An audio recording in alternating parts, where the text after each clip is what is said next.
Hi, and welcome to this Now Maths Revise Now video on factorising quadratic expressions. First of all, what does it mean to factorise an algebraic expression?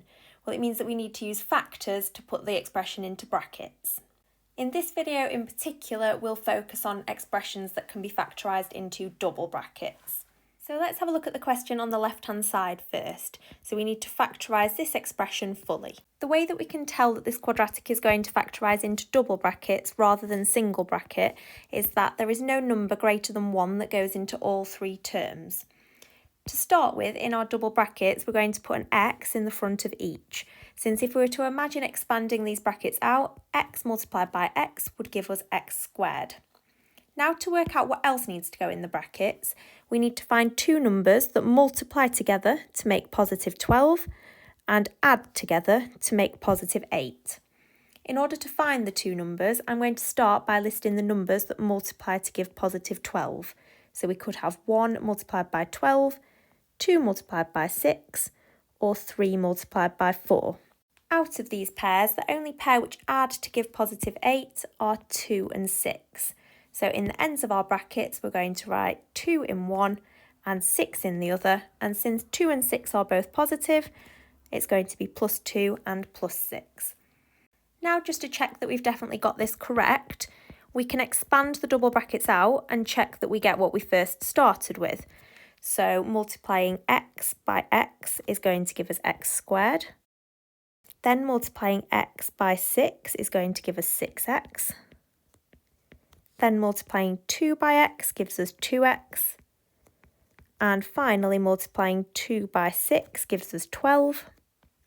This doesn't quite look the same. However, if we simplify, we've got a 6x and a 2x. Altogether, that gives us x squared, add 8x, add 12. And this is in fact what we started with. So the quadratic that we had factorised up here is definitely correct.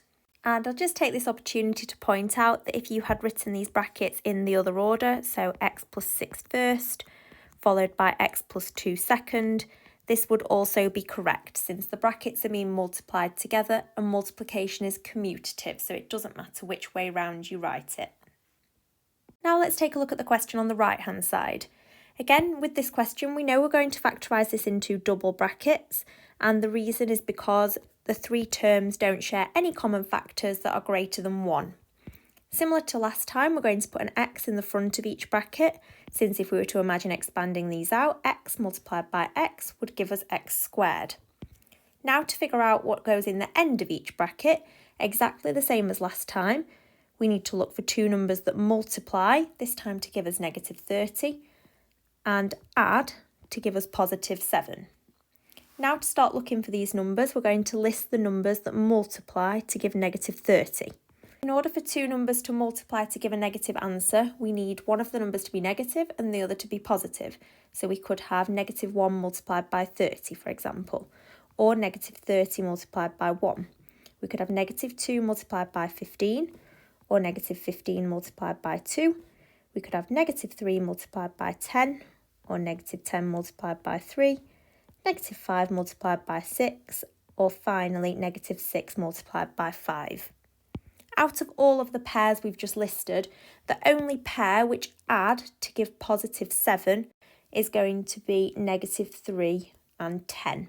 So in the ends of each bracket, we write negative 3 in one and positive 10 in the other, and that's our fully factorised quadratic. And similar to the previous question, if we had written these in the opposite order, so x plus 10 first and x subtract 3 second, this would also be a correct answer. And we won't check this time, but we could check our answer by expanding the double brackets out and checking we get the quadratic that we first started with. Now we'll have a look at two more similar quadratics. So looking at the question on the left-hand side first, again we're going to factorise this into double brackets. And in the front of each of our double brackets, we need an x, since x multiplied by x gives us x squared. We then need to look this time for two numbers that multiply to give negative 15 and add to give negative 2. Similar to the previous question, we're going to list out the numbers that multiply to make negative 15 And to multiply to give a negative number, we need one of the numbers to be negative and the other to be positive. So we could have -1 multiplied by 15, or -15 multiplied by 1. We could have -3 multiplied by 5, or -5 multiplied by 3. Now, out of those pairs, the only pair which add to give -2 is going to be -5 add 3. So in our brackets, we're going to have -5 in one of them and +3 in the other. And similar to previously, we could have those brackets written in the opposite order as well.